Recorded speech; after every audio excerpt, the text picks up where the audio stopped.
One day, with nothing better to do, Nagumo and Mashiro sat down to watch a horror movie together. When the ghost was finally revealed, Mashiro screamed louder than someone scoring a World Cup winning goal.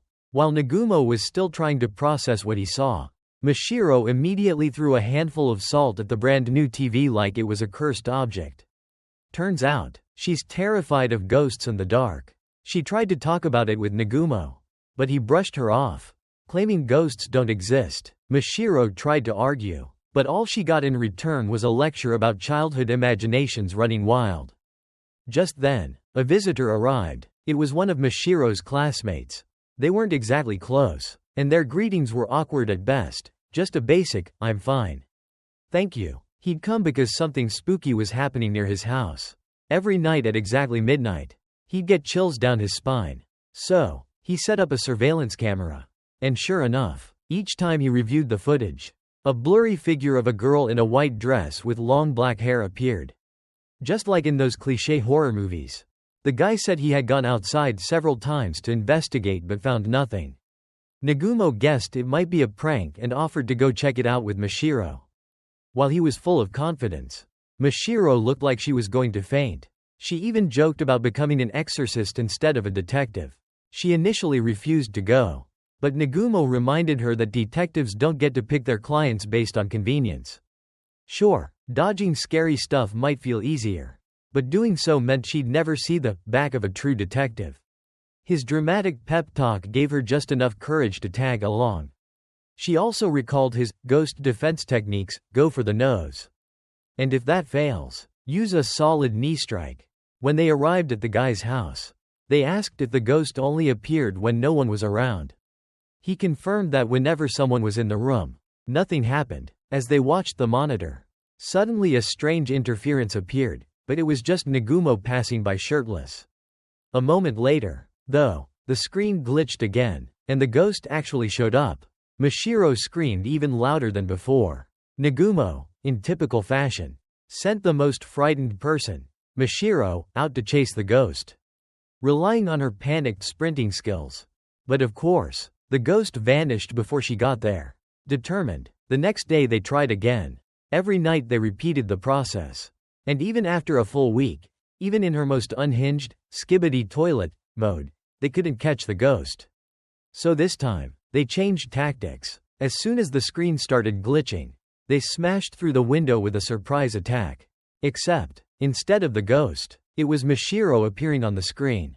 That's when Nagumo realized the ghost was actually her classmate. He had been recording footage of himself in costume beforehand, then swapped out the video feed before Mashiro entered the room. When caught red-handed, the boy asked how Nagumo figured it out. Nagumo said he suspected it from the start. The moment the ghost vanished and the guy's flashlight appeared, it was obvious. Nagumo stuck around longer just to understand the motive. As it turns out, the boy liked Mashiro. Yep, all this ghost nonsense was just his way of spending time with her. He always seemed to light up when talking to her, like it was New Year's every time. Nagumo had pulled similar stunts in the past, so he knew exactly what was going on. The boy admitted everything, saying he just wanted to get close to Mashiro. Nagumo sighed and dropped a quote from Sherlock Holmes, though the boy clearly didn't get the reference. So, Nagumo told him plainly, next time, just be honest and tell her how you feel. Touched by the advice, the boy nodded, only to scream in terror as Mashiro showed up dragging an actual ghost behind her. Well, not a ghost, but something terrifying enough to send both guys into full panic mode. The next day, Mashiro realized her beloved flan had gone missing. She asked Nezu, the red-haired assistant, if he had eaten it. He deflected, claiming Nagumo had been arrested for stealing underwear and was now being broadcasted on live TV. At first, she thought it was nonsense, but no, it was real. Nagumo, now at the police station, casually greeted the inspector. Apparently, they used to be famous detectives back in the day, the legendary Janan duo. But now, Nagumo was facing accusations of being a panty thief. The inspector didn't believe it either, until they saw footage showing Nagumo apparently stealing women's underwear with a creepy smile. Nagumo grabbed the inspector by the collar, yelling that the footage had to be fake. Why would a pro thief stare directly into a camera? It was clearly a setup.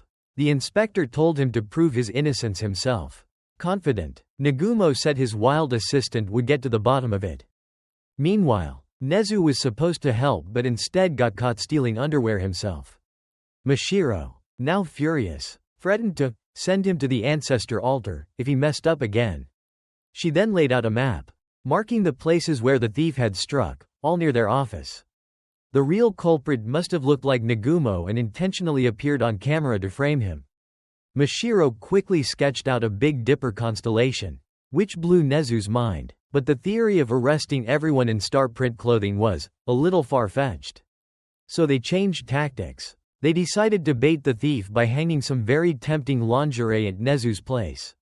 The suspect only stole white underwear, so they used that. Nezu, meanwhile, stared at the garments like they belonged to Mashiro and was lost in his own fantasy.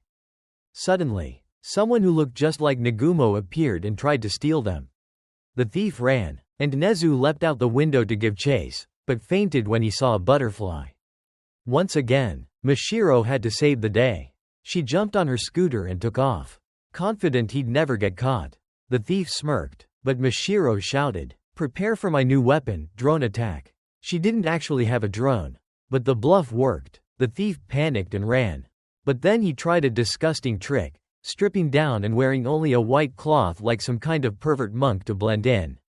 That only enraged Mashiro more. She activated her full skibbity toilet battle mode, chased him down, and delivered the final blow. Back at the station, Mashiro reported that the real thief looked a lot like Nagumo, except his face was now too bruised to recognize. From that day on, Mashiro became an underwear thief hunting superhero. She even started pulling mysterious balls from her reverse pocket and launching them like soccer superstar Rolando at creeps. When the thief was caught, he still cackled and claimed they hadn't seen his true masterpiece near the train station yet. So Nagumo told Mashiro to hop on her scooter and check it out. At the scene, she discovered a suspicious box. Inside was a bomb, even as the inspector freaked out and told her not to touch it. Mashiro casually sent a blurry picture, not of the bomb, but of her own face. With just 3 minutes left, she decided to disarm it herself. She cut the red wire, and it sped up to 2 minutes.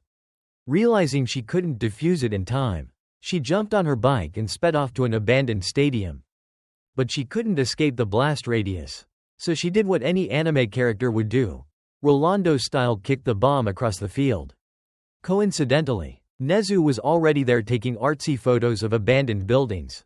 The bomb exploded just as he clicked the shutter.